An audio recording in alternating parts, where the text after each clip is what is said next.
Okay. शुभोदय विद्यार्थियों, good morning. जैसे मैंने पहले से बताया था, 2 क्लास हो गए भारत में संस्कृति संगम पढ़ाते पढ़ाते आप लोगों को बहुत ही विशद, और जैसे मैंने कहा कि बहुत ही विशद जो है निबंध है।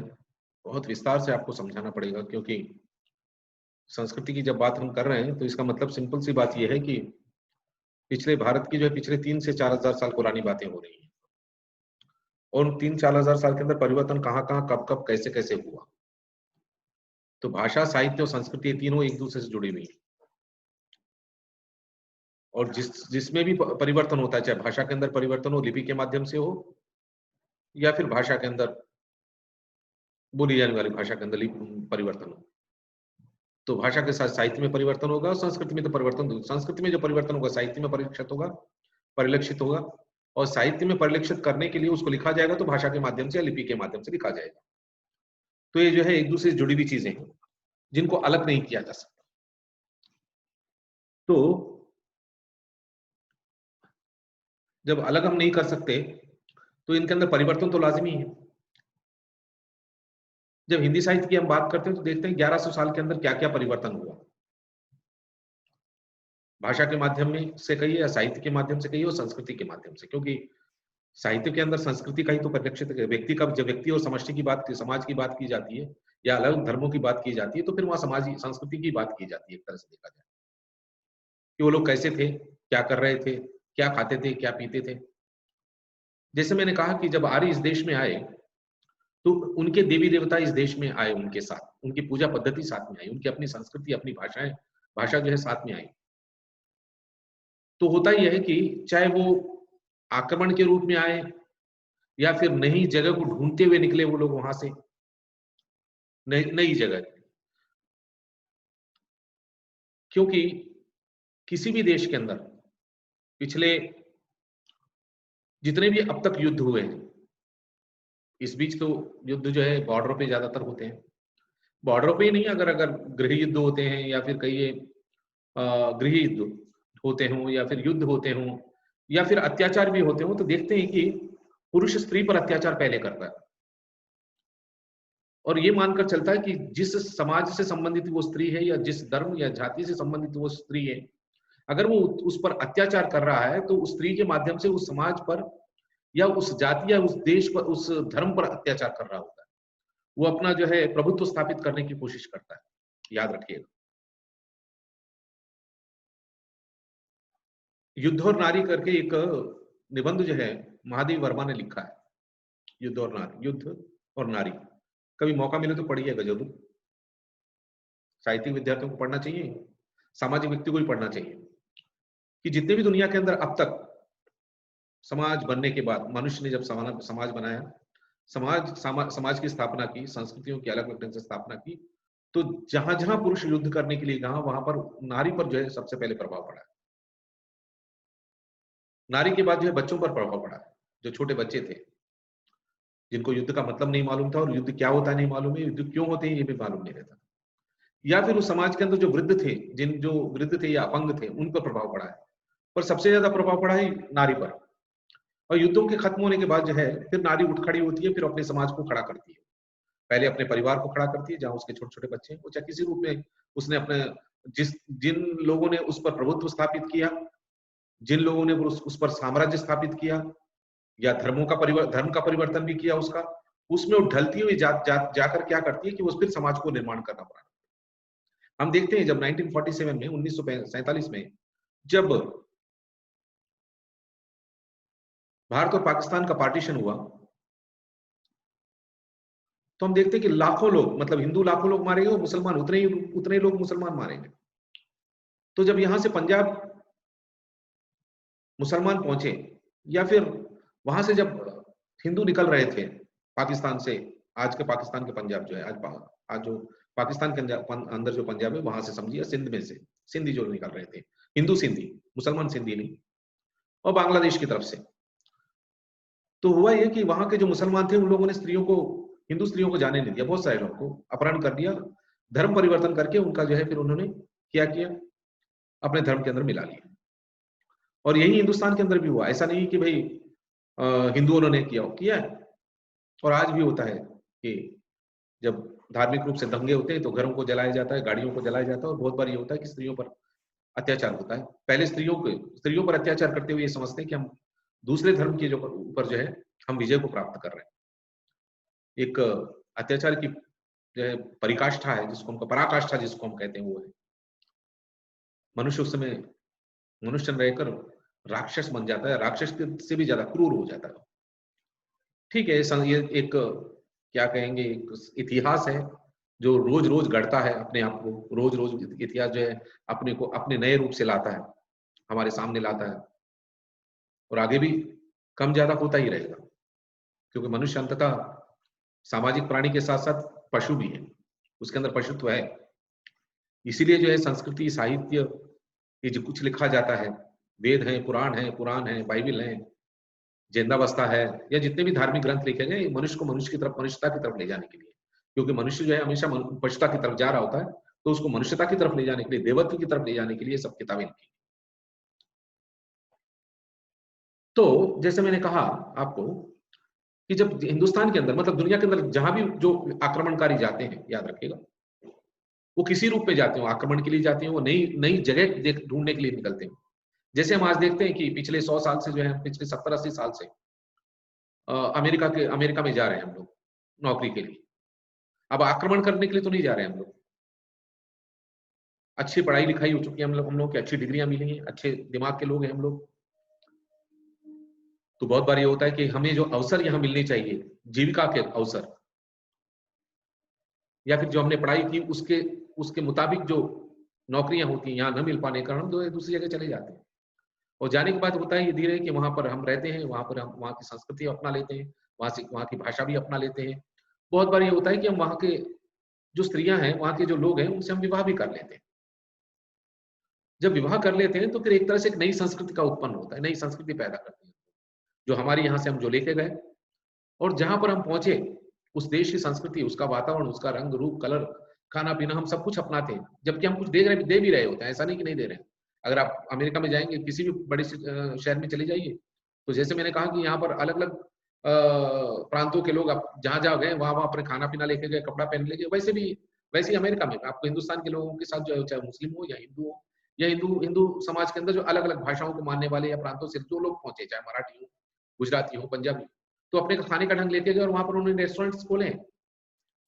और जो उन रेस्टोरेंट में जो है, जो वे लोग खाना पकाते हैं, हिंदुस्तानी खाना, जो मतलब हिंदुस्तानी का मतलब जो अपने अपने प्रांतों को ले जाकर खाना पका रहे हैं, वहां के लोग बड़े चाव से खाते हैं।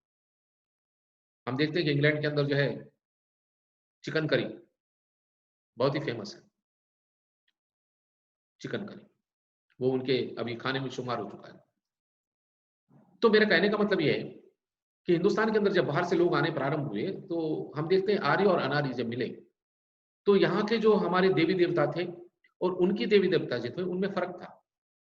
और फर्क होने के कारण जो है, जब यहाँ के औरतों से, उन्होंने स्त्रियों से शादियां प्रारंभ की, तो स्त्रियां जब अपने देवी देवताओं को उस घर लेकर गई, हम देखते हैं विवाह के अंदर जो बहुत सारे कर्मकांड होते हैं, उनके अंदर होते हैं ये सब चीजें। पूरे भारत के अंदर जो अलग अलग, हिंदू धर्म तो एक ही है, पर उस धर्म के अंदर जो उपसंस्कृतियां हैं, संस्कृतियों के अंदर जो उपसंस्कृतियां हैं, उनके हिसाब से विवाह होते हैं। तो विवाह करने के तरीके और वैवाहिक जो कर्मकांड होते हैं, और उसमें जो कुछ जिसको हम इंग्लिश में कहते हैं सिंबॉलिक रूप से, प्रतीकात्मक रूप से जो चीजें प्रयोग की जाती हैं, उन चीजों। तो जब उस समय आर्यों ने, जो यहाँ पर के मूल निवासी थे, यहाँ के स्त्रियों से जब उन्होंने विवाह प्रारंभ किया, तो विवाह होने के बाद यहाँ की जब स्त्रियां अपने ग्राम और ग्राम देवताओं को अपने घर लेके गई, तो उन्होंने स्वीकार नहीं किया, क्योंकि पुरुष तब तक जो है पुरुष प्रधान पितृसत्तात्मकता आ चुकी थी। जैसे हम शिव की बात करते हैं, जब दक्ष प्रजापति की बेटी पार्वती सती जब शिव से शादी करती हैं, होती, तो शिव को बुलाया नहीं जाता वहां, यज्ञ में नहीं बुलाते दक्ष प्रजापति शिव को, क्योंकि शिव का जो है, जो कपड़े पहने हैं, वो व्याघ्र का, मतलब टाइगर जिसको हम कहते हैं ना, बाघ का जो है उन्होंने पहना हुआ है, और उनके गले में सांप लटके हुए, वो प्रकृति से जुड़े हुए हैं, शिव जो है प्रकृति से जुड़े हुए हैं। और देवताओं के जो गुरु थे, या देवताओं के जो देवताओं की जो कल्पना थी या फिर जो परिकल्पना थी या उनके कपड़े पहनने का ढंग, उनके आभूषण आभूषण वगैरह पहनने का ढंग था, वो बिल्कुल अलग था, तो नहीं बुलाते। तो इस तरह से जो है संस्कृतियों के आपस में टकराव, टकराव के बाद फिर मिलना, फिर मिलकर जो है मिलजुल कर जो है एक नई संस्कृति का उदय, ये हम सब चीज देखते हैं। फिर यूनान के सिकंदर के आने के बाद फिर शक आए, वो लोग भी इसी संस्कृति के अंदर, भारतीय संस्कृति के अंदर धीरे धीरे मिलकर रह गए। मतलब बहुत सारे लोग आक्रमण करने के लिए आए, फिर बहुत सारे लोग चले भी गए और कुछ लोग यहीं पे रह गए, क्योंकि उनको उनको यहाँ की आबो हवा, पानी, वातावरण, खाने पीने का तरीका, पानी की बहुतायत हम देखते हैं, ये सब चीजें उनको ठीक तरह से मिली, तो उनको लगा कि हम वापस क्यों जाएं। तब वो लोग यहाँ रहे, तो उन्होंने यहाँ की स्त्रियों से शादियां, विवाह किए, संबंध बनाए, और धीरे धीरे से जो है उन्होंने कुछ दिया भी और कुछ लिया भी। और बहुत बार बाद में देखते हैं कि वो लोग पूरी तरह से विलीन भी हो गए। पर तुर्कों के आने के बाद, इस्लाम जब हिंदुस्तान में आए, तुर्क आए, फिर जब मुगल आए, तो उन्होंने अपनी संस्कृति को बचाए रखा। अपनी संस्कृति की बहुत सारी चीजें यहाँ दी उन्होंने, और बहुत सारी चीजें उन्होंने ग्रहण भी की। जैसे हम ये देखते हैं कि इस्लाम जो है वो एक ईश्वरवाद को मानकर चलता है। ईश्वर की एक अल्लाह ताला की पूजा करनी है, वो भी मस्जिद में। अगर नमाज अदा करना है 5 वक्त, तो घर में भी कर सकते हैं, आप कहीं भी कर सकते हैं। ऐसा नहीं कि किसी एक जगह के लिए पर्टिकुलर, जैसे कि हम हिंदू धर्म के लोग जो है मंदिरों को बनाते हैं या घर में पूजा स्थल बनाते हैं कि वहीं हम पूजा करते हैं, बाकी जगह नहीं। पर जब ग्राम और ग्रामीण ग्रामीण देवी देवताओं की बात आती है, तो उसके लिए कोई पर्टिकुलर मंदिर होना भी जरूरी नहीं है, याद रखें। जो कि यहाँ के मूल निवासियों की जो पूजा पद्धति जो आज भी चली आ रही है, उसके लिए किसी ब्राह्मण देवता आए और वही पूजा करें, ऐसा भी नहीं है। कोई भी पूजा कर ले सकता है, ब्राह्मणों की जरूरत नहीं है ग्राम देवता और देवियों की पूजा करने की, बिल्कुल ही जरूरत नहीं है, याद रखिएगा। जैसे कि हम तेलंगाना में बालम्मा, पोचम्मा, मैसम्मा और बहुत सारे जो ग्राम देवियां हैं, देवता हैं, उनकी जब हम पूजा कर रहे होते हैं, तो वहां पर किसी ब्राह्मण की जरूरत नहीं है, व्यक्ति अपने आप में पूजा कर लेता है। और उसके जो मंत्र हो या गाने हो, मंत्र तो होते नहीं है, गाने हो या फिर कोई भी हो, जो लोक भाषा के अंदर, लोक गाथाओं के अंदर, लोक गीतों के अंदर जो उनकी कल्पना की गई है, उनकी पूजा की पद्धति की गई है, वो उनके द्वारा वो पूजा कर लेता है, हो जाती है। उसके लिए किसी तामझाम की बहुत ज्यादा जरूरत नहीं होती, जो कि मंदिरों के अंदर होती है। वहां स्वच्छता का बहुत ख्याल रखा जाता है। तो मेरा कहने का मतलब ये था कि जब हिंदुस्तान के अंदर इस्लाम आया और इस्लाम के साथ उनकी पूजा पद्धति आई, पूजा पद्धति के साथ, पर हुआ ये कि यहाँ की जो हिंदू धर्म के अंदर जो पूजा पद्धति, उसका उनका प्रभाव पड़ा। क्योंकि जब वो लोग आए, तो वो लोग भी करोड़ों लाखों के हिसाब से नहीं आए, उनके साथ उनकी सेनाएं भी थी और यहाँ की सेनाएं भी थी। तो हुआ है कि जब वो लोग यहाँ आए, तो उन लोगों ने फिर वही, जैसे मैंने कहा कि आर्य जब हिंदुस्तान के अंदर आए, भारत के अंदर आए, आर्यावर्त, हम भारत के बजाय आर्यावर्त कहेंगे, जब आर्यावर्त के अंदर आए, तो उन्होंने भी यहाँ की स्त्रियों से शादियां की, विवाह किया, यहाँ के समाज के अंदर वो घुल मिल गए। तो वह है कि इस्लाम के आने के बाद निम्न वर्ग के जो लोग थे, तुलसी कहते हैं अपने राम, एक जगह लिखते हैं, कोहू हो कृप हमें का हानि, राजा कोई भी हो, हमें क्या फर्क पड़ता है। क्योंकि जितने भी आक्रमण हुआ करते थे उस समय, आक्रमण होने के बाद जो है, जो विनाश हुआ करता था, जो नाश हुआ करता था, जो नष्ट हुआ करते थे, वो ग्राम के लोग, गांव के लोग थे।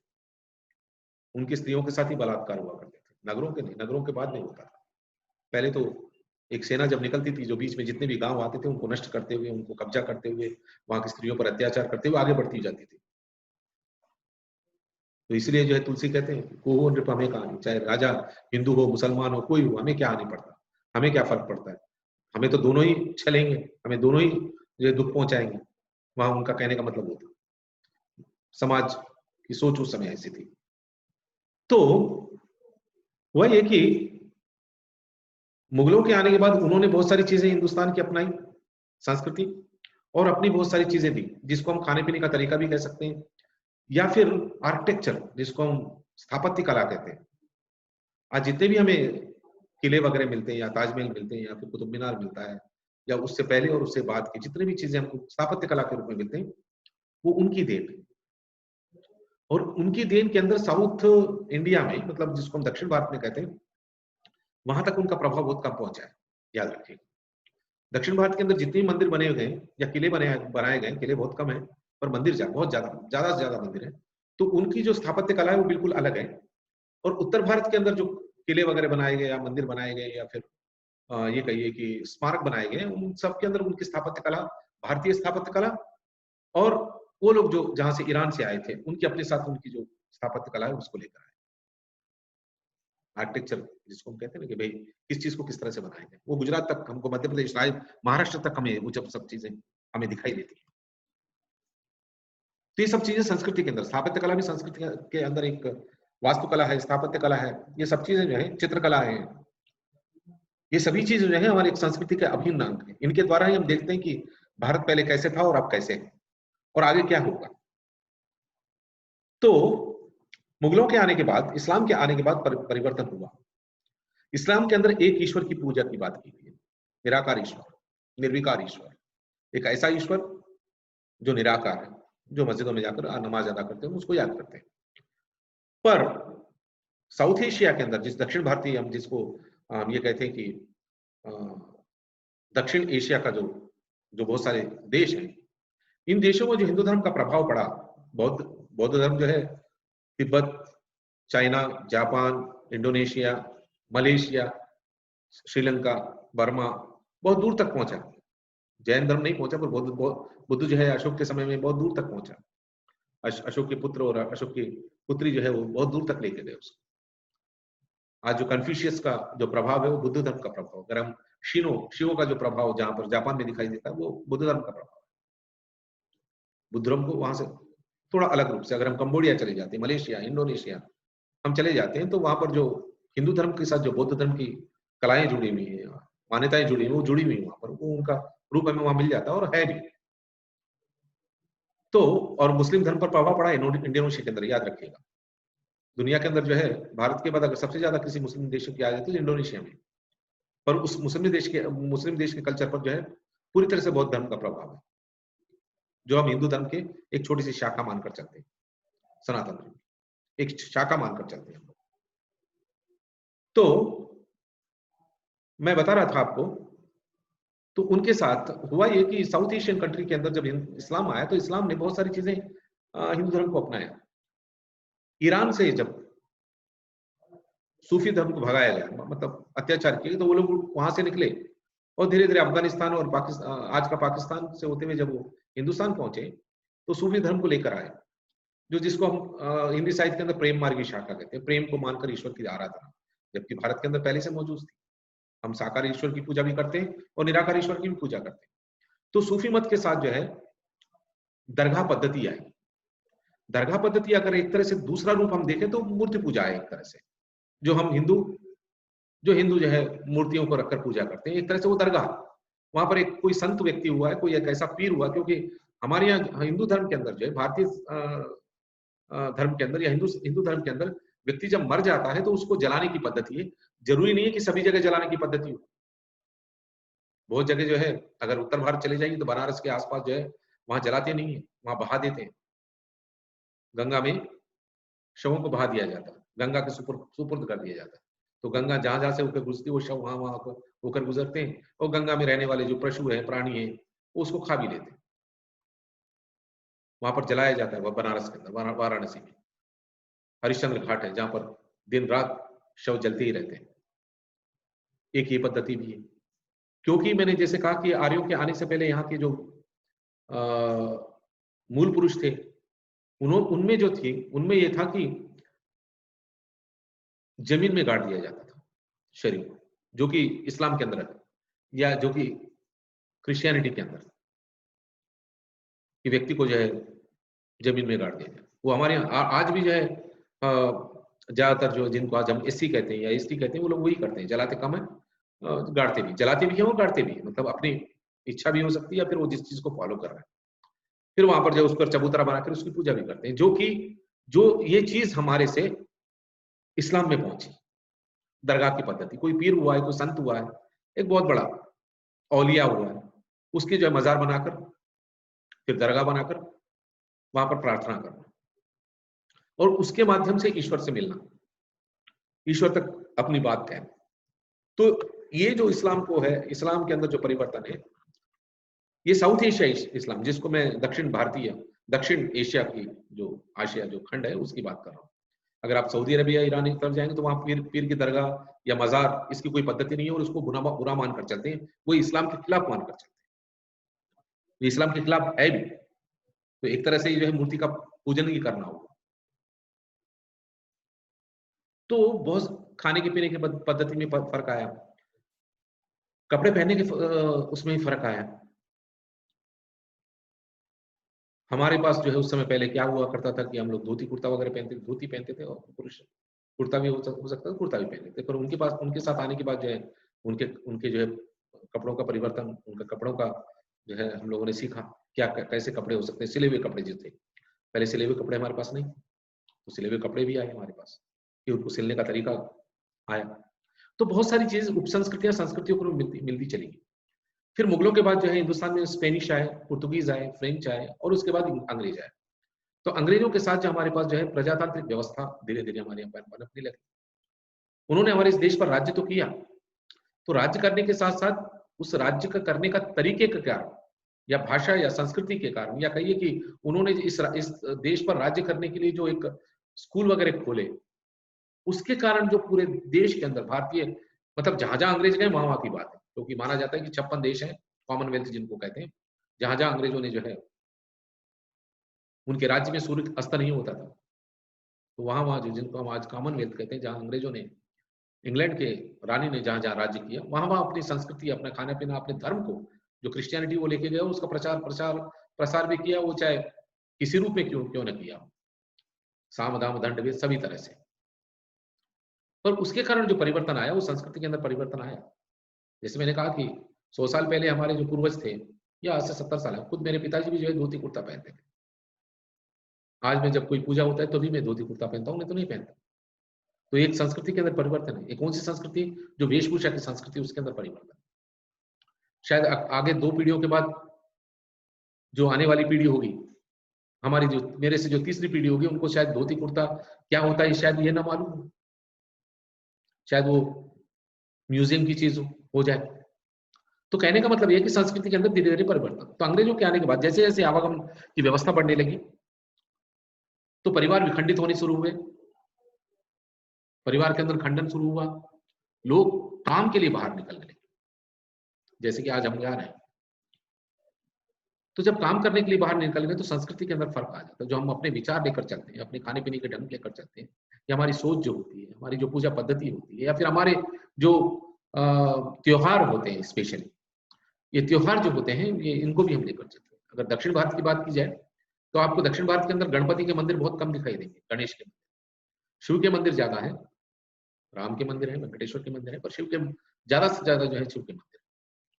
गणेश के मंदिर आपको एक गिने चुने जगह मिले। पर आज हम जो है गणेश की पूजा कर रहे हैं, गणपति गणेश चतुर्थी मनाते हैं 10 दिन के अंदर जो है।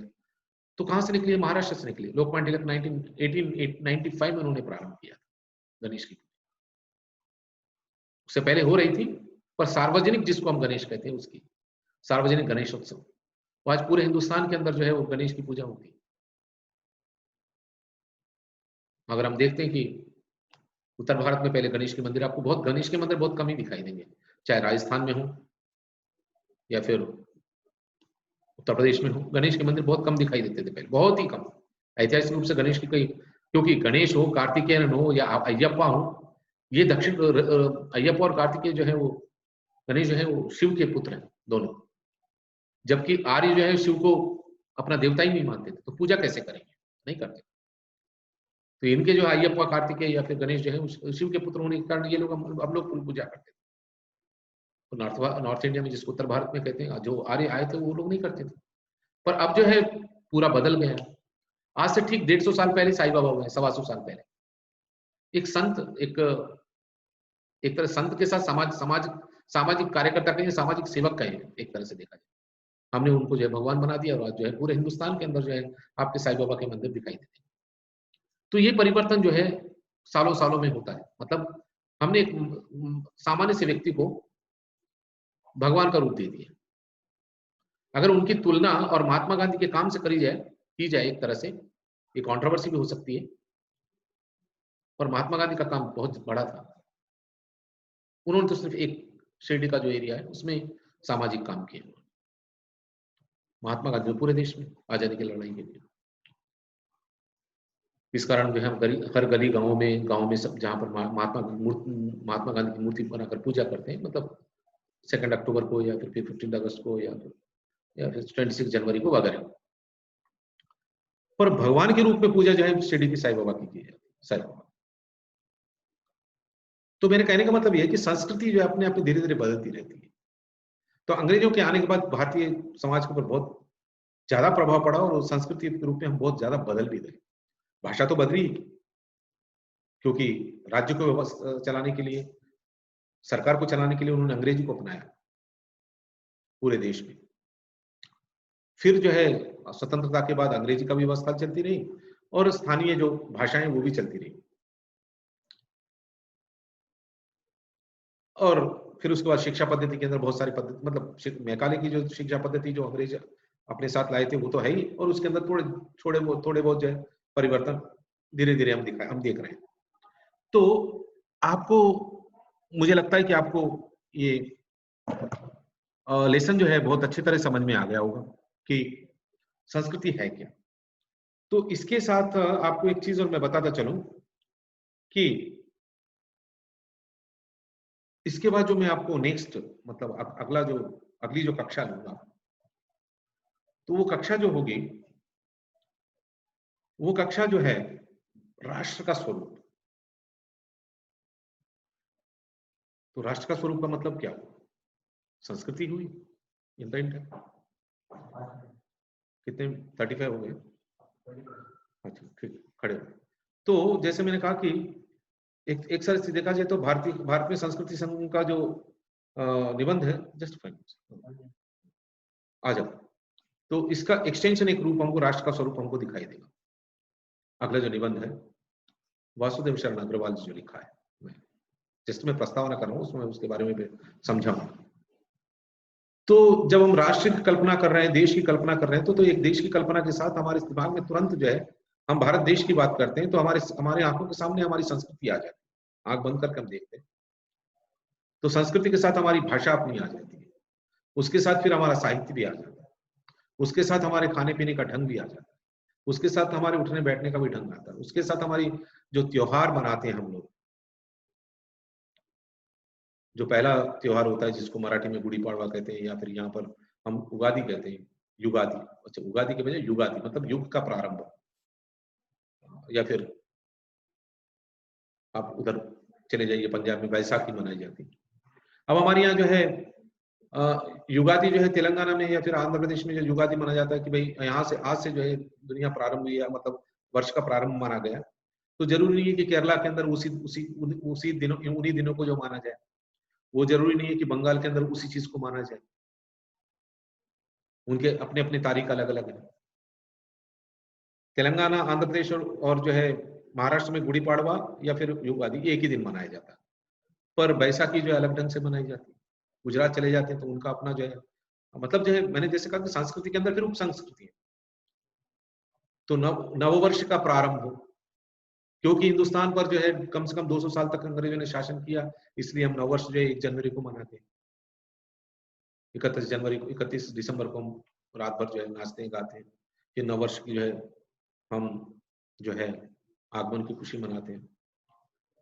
पर भारत के अलग अलग प्रांतों के अंदर जब नववर्ष मनाया जाता है तो वो नववर्ष जो है, नववर्ष जो है प्रकृति से जुड़ा हुआ है, खेतों से जुड़ा हुआ है, जिसको हम बार बार कहते हैं कि भारत कहाँ बसता है? ग्रामों में बसता है, गाँवों में बसता है, ग्रामों में बसता है।